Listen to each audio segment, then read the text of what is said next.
Waiting to buy a home? The Churchill Mortgage team says now is a great time to buy. Waiting could be a costly mistake because when rates drop, new home buyers will flood the market, driving up home prices. Go to churchillmortgage.com for your free analysis and see how home values can outpace rates to help you build wealth over time faster. This is a paid advertisement. NMLS ID 1591. NMLSconsumeraccess.org. Equal housing lender. 1749 Mallory Lane, Suite 100, Brentwood, Tennessee 37027.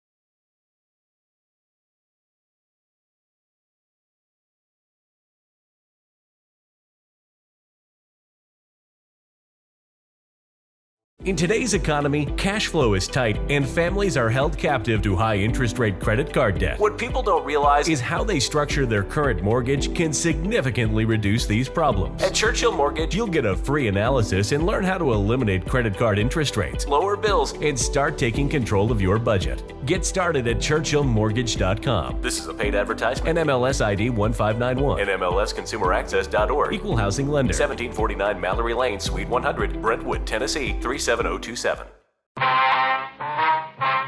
Dragnet. Ladies and gentlemen, the story you are about to hear is true. The names have been changed to protect the innocent.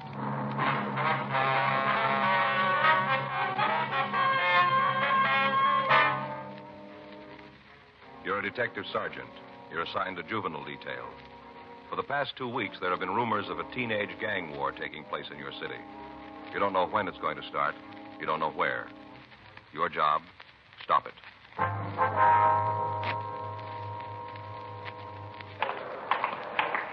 It was Tuesday, September the 8th. It was warm in Los Angeles. We were working the night watch out of juvenile detail. My partner's Frank Smith. The boss is Captain Powers. My name's Friday. We just transported a prisoner from the main jail, and it was 10:39 p.m. when we got to Georgia Street Juvenile. The interview room. Sit down, Angelo. Yeah. What do they call you, Angie? Yeah, Angie. Why'd you tell the officers who arrested you that you were 18? How'd they find out different? All they had to do was check your record. Well, don't make any difference. Some of them say 16, some say 17. They're all different. You're 17 now, aren't you? Yeah, 17. All right, you want to tell us about this burglary? I told the other guys. Ain't that enough? We want to hear it. No, figure if you tell it once, that's enough. They copped out. I told them all about it. Why don't you ask them? All right, boy. Give us a story. You got a match? It'd be better if you don't smoke, don't you think? Well, my folks don't care. They let me smoke. The law doesn't until you're 18. Oh, yeah. Come on, Angie. Tell us about it. Nothing to tell. Me and a couple other kids broke into a house. That's all there is to it. We just broke into the place. What about the stuff you took?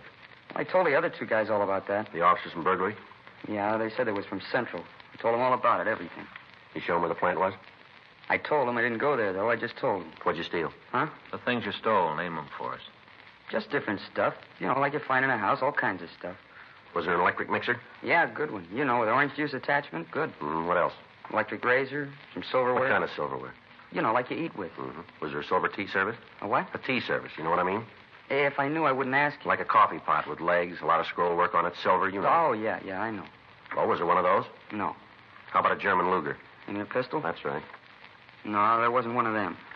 Hey, you guys gonna let me out tonight? No, you'll be held here. Oh, I thought you was gonna let me go tonight. How about my folks? They know I'm here? We haven't had a chance to notify them yet. Where they live? Down on Wall. They have a phone? Uh-uh. I thought you always told them when you picked up a kid. You were booked as an adult. Oh, yeah. You fenced any of the stolen merchandise yet? No, we just got it last night. We just broke into the house then. Haven't had a chance to fence it. The other officers say they're going to pick it up? Yeah. You got a job? What? I said, are you working? I told you I did. Where? Place down on East Fifth. What do you do? I'm a messenger. Ride a bike. Delivery thing. You working there now? I'm here now. You know what I mean. No. You're not working then? The boss and me had a beef. He's a moody one, too. Real moody. Your parole officer know you lost the job? I never told him. Well, maybe he found out. Maybe that's why he was sore at you. Yeah. You been reporting regular? Yeah, pretty much. What's that mean? Once in a while, a couple of times I've missed. Just a couple. Don't have to make a federal case out of it. My parole officer know about this arrest? I think he's been notified. How many times have you been arrested? I don't know, maybe 6, 7. You ever been to camp? Yeah, I was there. What for? Truancy. How long were you there? A couple of weeks. And I broke out, and they sent me to Preston. I'm on parole now. You can't let me out tonight, huh? We'll book you and notify your officer. What's his name? Lockridge. The moody old guy. Hope he ain't in the mood when he sees me. Rough if he's in the mood. All right. Yeah. Like he came down to see me one day and asked me how I was doing. I told him fine. I had a job. I was doing fine. He says, that's good, Angie, like that. That's good. Tells me how fine I'm doing. Yeah? Next day he comes to my house and reads me off. Says I'm a bum. I'm no good. All like that. Moody. Why'd he read you off? I don't know. Didn't he tell you? No, he just came in and yelled at me. I wasn't doing anything. He's moody. You belong to a gang, Angie? Huh? I said, do you belong to a gang? Yeah, we got a club. I belong to that. What's the name of the club? Little Wall Street gang. You heard of it? No. Good club. You sure you ain't heard of us? No. How about you? No. Your gang fight much? What do you mean, fight? Well, do you ever get mixed up in gang wars, anything like that? No, not us. We've been in a couple of street fights, maybe. You know, some kids come over to where we are and start trouble, but we never been in no gang wars. We got a good gang. You know anybody that belongs to Pink Rats? A couple of guys. I don't know them real well. Who are they? I told you, I don't know them real well. Just to know them when I see them, you know, like that. You don't know any of the names, huh? I think one of them's called Pinky. That's all I know. Look, why are you asking me about them? Well, we got a rumble out there cooking up a gang war. Wondered if you knew anything about it. Where'd you hear it? We did. You know anything on it? No. You sure? I told you. I wouldn't tell you if it wasn't right. Now, look, Angie, if this thing breaks loose, there's going to be a lot of kids hurt. If you got no part in it, why don't you give us the story? I'm giving it to you. Ain't nothing more I can tell you. Didn't hear nothing about no war. I told you I belong to the little Wall Street gang. We don't get mixed up in no wars. A couple of street fights, maybe, but no wars. You gonna stand on that? I haven't got any other way. What did you hear? What? What did you hear about the rats? About the war, I mean. Who are they going to fight? The only way it comes to us, they're going to cut into the orchids. You mean from the south side? Yeah. They're rough guys. That's what we hear. How did it start? What do you mean? What's the beef? The orchids won't go that far away from home to stage something. Got to be a reason. You guys know what it is? Well, the way we got it, a girlfriend of one of the orchid gang moved over into the Pink Rat territory. She started to go with one of the rats. The orchids didn't like it, so they drove over one night and beat up on one of the rats. The next night, the rats went over to the south side and kicked around one of the orchids. That's the way it started. A couple of nights ago, one of the rat kids was riding down the street on a motorbike. A car full of orchids came up alongside the boy, and before he could do anything about it, they wrapped a piece of bicycle chain around his head. Kill him? No, he's still in the county hospital. He's not doing too well. We got word there's going to be a party this Saturday night at one of the rats' house. They figure maybe that's where the trouble's going to be. You're not throwing any coconuts at me. What? This is for real? It's the way we get it. Those kids get started, and somebody's going to get hurt real bad. Maybe a lot worse than you got it figured. What do you mean? I heard about the job the orchids did last week. Yeah? They broke into a place and cleaned it out. Must have been for Saturday night. How do you mean? They stole a couple of rifles. Something worse. Yeah? 12-gauge shotgun.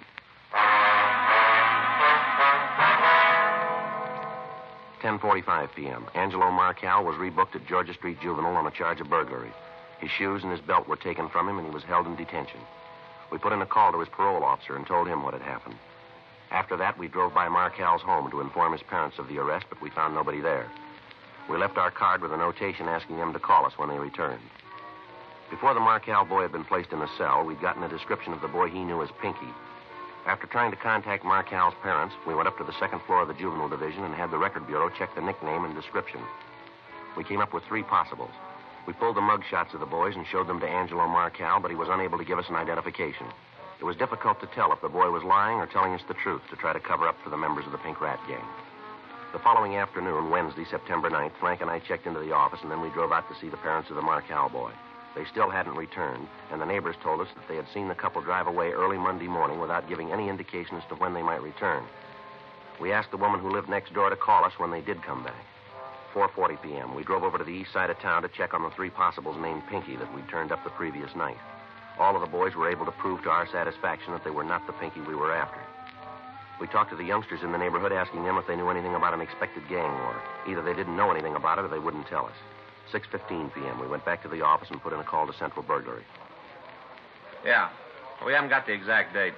The way we got it, there are a couple of rifles taken and a 12-gauge shotgun. No, and a 12-gauge shotgun. Yeah. Sure, I'll wait. They're checking the reports now. This is one tip I'd like to have turned bad, wouldn't you? Yeah, I'm with you. Yeah, Rex. Mm-hmm. That'd be the 30, huh? Yeah. What's that? Yeah, I guess it might be. Won't help if it is. Right. Let us know, huh? Right. They got the reports. Guns were stolen on Tuesday, August 30th. They still haven't been able to get anything on it. Rifles were 30-06s. Deer rifles, huh? Yeah. Olson says they got another report last night. Might mean something. Yeah. Hardware store broken into. What'd they take? 4 boxes of 30-06 ammo, 3 boxes of 12-gauge cartridges. It might have been a coincidence, but if it wasn't, the Orchid Gang was armed with 3 guns and 225 rounds of ammunition, enough to start and sustain a small war. 6:35 p.m., we contacted Lieutenant Hartgrove, the night watch commander, and he assigned 2 other teams of officers to work with us. In addition to the juvenile officers, radio units out of Metro Division, reserves, joined us in the search for members of the Orchid Gang. The streets in the area were combed. Citizens in the area were questioned, but they failed to supply any information on the boys who belonged to the gang. The satin-embroidered jackets the members of the Orchid Gang wore had disappeared from the streets. At 12:01 a.m., the search was called off, and a broadcast was put out to the regular units in the area to be on the watch for any gang activities. 12:47 a.m., we got in touch with Rex Olson in Central Burglary. He told us that the crime lab had failed to come up with any physical evidence on the theft of ammunition from the hardware store. 1:20 a.m., Frank and I checked out of the office and we went home. The following morning at 8:30 a.m., we got in touch with a juvenile informant, and he was able to give us more information on the expected gang war. He told us that the fight was set for Saturday night. He was unable to give us the exact address of the party that was to be crashed, but he did give us a general idea of the location. He was also able to give us the name Pinky Eggers and his address. He told us that the Eggers boy was the leader of the Pink Rats and might be able to give us information on the membership of the Orchid Gang. 12:40 p.m., Frank and I drove out to talk to the Eggers boy. We checked his school, but he wasn't there. We went to his home.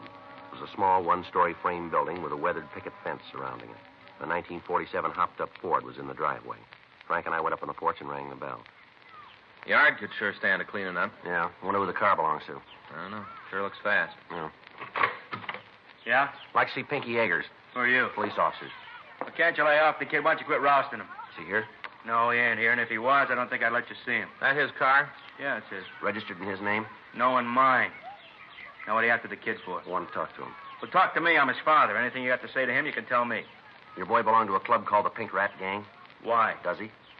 I answer no questions till you tell me why you're asking. Now, look, mister, we're not out here to pass the time of day. Your boy's mixed up in something that can turn out to be pretty serious. That right. That's the way it is. Who says it's serious, and what are you talking about? We got word that your boy's mixed up in a gang war that's going to break out this weekend. And you 2 big cops are out here leaning on a kid because he's mixed up in a beef. Listen, there's a 5-year-old kid down the street skating on the sidewalk. Why don't you go put the arm on her? If this war breaks out and somebody's going to get hurt, maybe you're a boy. We're trying to stop it. Oh, don't bother. Pinky can take care of himself. Any of the gangs cause trouble, the rats can swing their end. You want to stop the beef, go talk to the other kids. Tell them to lay off. My boy's gang is now looking for trouble. Any fighting going on, you can talk to the other kids. You check them. Leave my boy alone. We want to talk to him, Mr. Eggers. You going to make a pinch? No, we just want to talk to him. Should have known you were going to take him today. Only 2 of you. Well, I'm telling you, you ain't laying a hand on Pink. You try it, and I'll haul you in every court in the country. Now, get out of here. Where's your boy now? That's none of your business. I told you to get out. Maybe you don't understand, Eggers. This is a gang war. Your boy's helping to build it. Now, you get off my property and don't come back. You hear me? Anything happens, Pinky can take care of himself. He'll be okay. Now, you guys leave him alone. I hope he's right.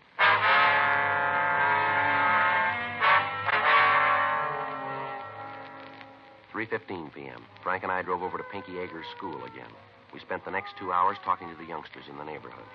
Those that would cooperate with us didn't have the information that we needed. The others refused to tell us anything. In the meantime, officers from 77th Street Division were checking on the activities of the Orchid Gang. They ran into the same evasive answers that we had. If the information we'd gotten was true, we had a little more than 48 hours to find the principals in the war before the shooting could start. Thursday night, 8:40 p.m., Frank and I met with Captain John Powers, Lieutenant Hartgrove, and the heads of the juvenile details throughout the city. From them, we learned that word of the impending war had spread through the gangs in the separate districts, and that the other gangs were taking sides in the argument and were ready to start their own battles with factions who opposed them. Captain Powers, along with the heads of the divisions, mapped the plan of action to be put into effect at the first sign of an outbreak. Additional cars from Metropolitan Division reserves were to be ready if they were needed. Days off for all juvenile officers were canceled. A 3-way radio contact would be kept open between all divisions on Saturday night. The area where the main activity was expected would be heavily patrolled, both by beat men and by radio car officers. Once the operating plan was set up, there was little to do but wait. In the meantime, the search went on for members of the Orchid Gang and for Pinky Eggers, the leader of the Pink Rats. A watch had been placed on his home, but he'd failed to return. Friday, September 6th, 9:42 p.m., Frank and I checked with the burglary division on the stolen guns, then we went over to the New Yorker restaurant to get something to eat. Hi, Sal. Hey, Joe, call your office. I just called you. Yeah, thanks. Order him the fish and chips, will you, Frank? Sure. How's it going, Sal? Not bad. Would you? Kind of rough. Where's Rosie? Her and the kids went to movies.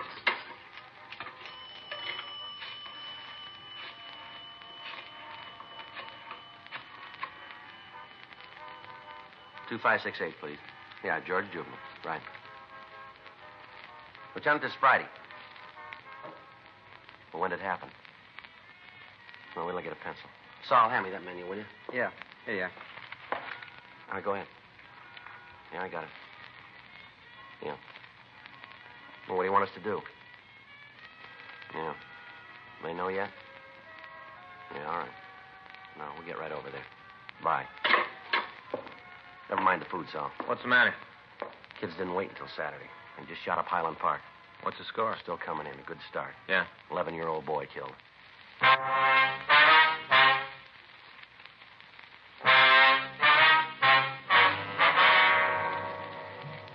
The first victim of the juvenile gang war was 11-year-old Tony Herman. The teenagers next door to the Herman house were having a party. At 9:36 p.m. Friday night, a group of youngsters had arrived at the house and tried to crash the party. A fist fight had ensued, and Tony, who was doing his homework next door, had gone out to see what was causing the disturbance. As he stood on the porch watching the fighting, a 12-gauge shotgun had been fired.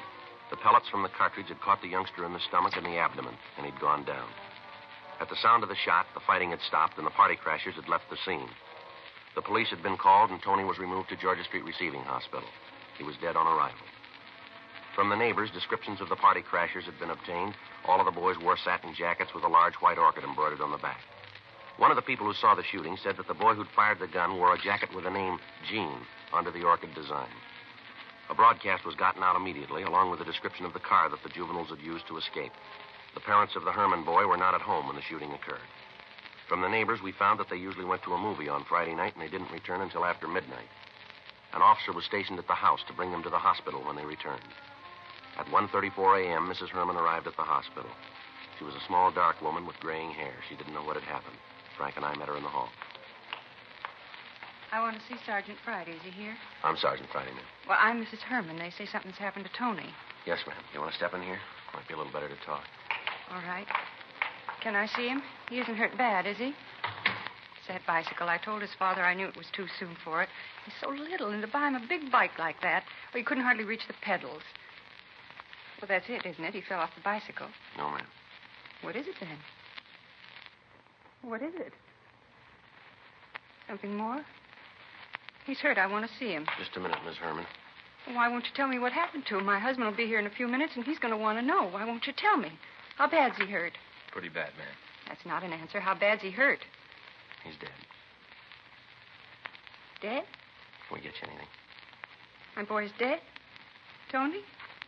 What? I thought he'd fallen off the bicycle. He got it for his birthday, a new bicycle, 28-inch wheels. I thought he'd fallen. I didn't know it was like this. Can I see him? My boy, can I? Yes, ma'am. How'd it happen? How? We're sorry about it, Miss Herman. My Tony had an accident, and he's dead. He went to a movie, and he come home to find our son's dead. Better get the doctor, Frank. Right. Doctor will be here in a minute, Miss Herman. Just a movie. He's doing his homework. Now he's dead. How did it happen, Mr. Friday? The gun went off. He was standing on the porch. He was hit. But who was shooting? Who shot my boy? Who killed him? We don't know, Miss Herman. I want to know who it was who killed him. I want to know. His father's going to want to know. My boy's dead. My boy, my son. You want to handle this, Doc? We'll wait outside. Surely.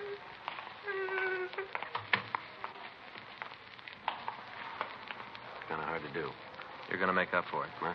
The kid that fired the gun? Yeah. They got him downstairs.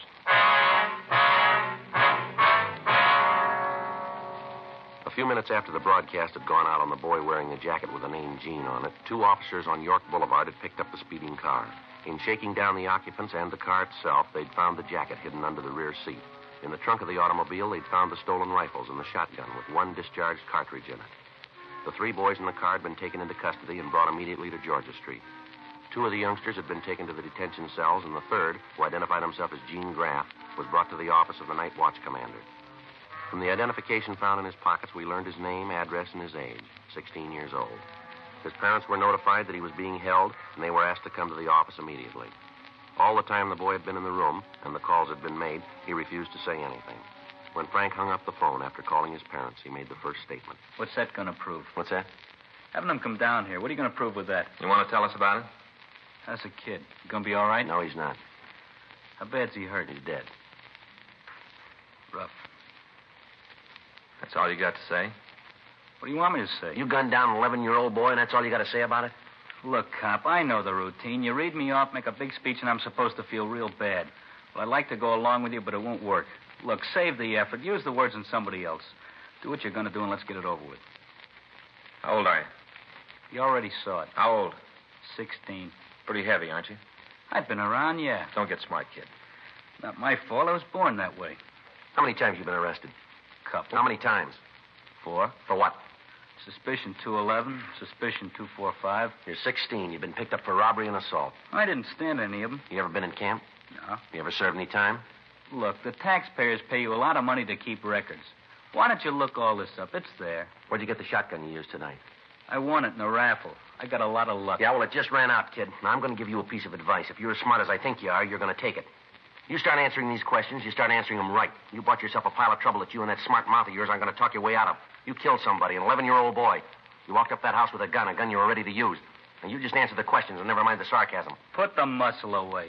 You lean on me and I'll have every sister in this state on your neck. I'm a juvenile. Don't you forget it. You just got out of that league. That's the way you see it. That's the way it is. From where you sit. But I'm telling you, you give me any muscle and I'll scream my head off to every sob sister club in the country. I'm going to ask you once more, young fella. Where'd you get that gun? I bought a lucky ticket. Stick with it, kid. We're checking the numbers now. Those guns were taken in the burglary last week. You're dead on it. We got you going in.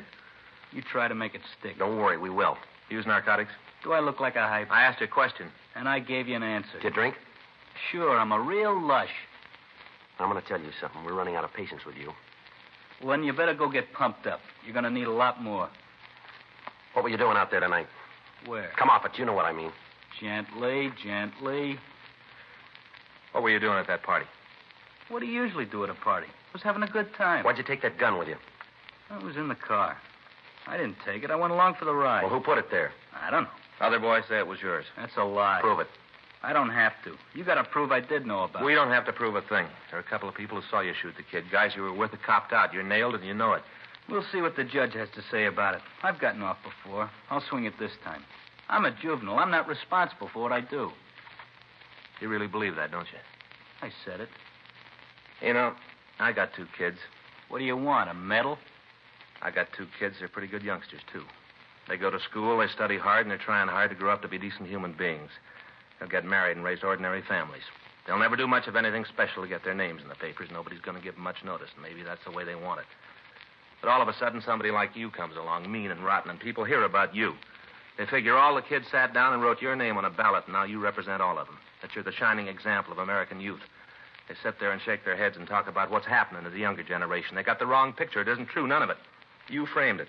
You act like a big man, and every decent, honest kid comes on looking like a bum. You sit there and blow off about being a juvenile. You like it because you think it'll buy you special privileges. Well, you're wrong, fella, not in my book. As far as I'm concerned, you're a rotten little killer, and you're going to be treated like one. Now you bring out the rubber hose? All right, come on, let's go. Take your coat, boy. You're not coming back this way. Yeah. Come in. Mr. Friday, Yes, Miss Herman. they told me I'd find you here. Is this the boy who did it? Yes, ma'am. What's your name? Answer. Gene Graff. Why'd you do it? Why'd you kill my boy? Did he do something to you? Is that it? Did Tony do something to you? Answer me. Say something. Just tell me one thing. What right do you have? What right does a young hoodlum like you have to stand there alive and breathing and my boy dead? What right? Do you hear me? What right? Miss Herman. Make him tell me what right. What right? What right does he have to do a horrible thing like this? What right? I don't know, but we're going to take it away from him.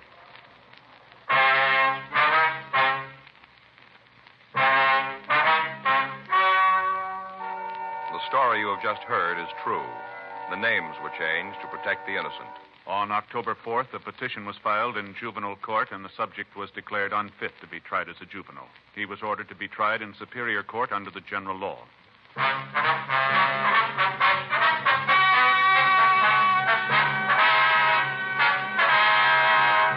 Gene Norton Graff was tried and convicted of murder in the second degree. He was referred to the Youth Authority for punishment. Murder in the second degree is punishable by imprisonment in the state penitentiary for a period of from 5 years to life. Dragnet. The story of your police force in action is a presentation of the United States Armed Forces Radio Service.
Ever felt judged at the gym? You don't know how to use the leg curl machine? Are you serious? Is this your first day alive? No, it's okay. I love helping people during their first day on Earth. At Planet Fitness, get energy without the judgment and join the judgment-free zone. Never intimidating, always free fitness training and equipment for every workout. Get energized today during the Big Fitness Energy Sale for 24 cents down, $10 a month. Cancel anytime. Deal ends Friday, January 12th. See Home Club for details. When you wake up well-rested on a great mattress, everything becomes clear. I do have a favorite child. Things you missed when you were tired finally reveal themselves. I use memes as a coping mechanism. It's Mattress Firm's once-a-year sale and clearance. Get up to 60% off select Sealy, plus a free adjustable base, all with free and fast delivery. Deals this big won't last long, so don't miss out. The right mattress matters. We'll find yours. Restrictions apply. See store or website for details.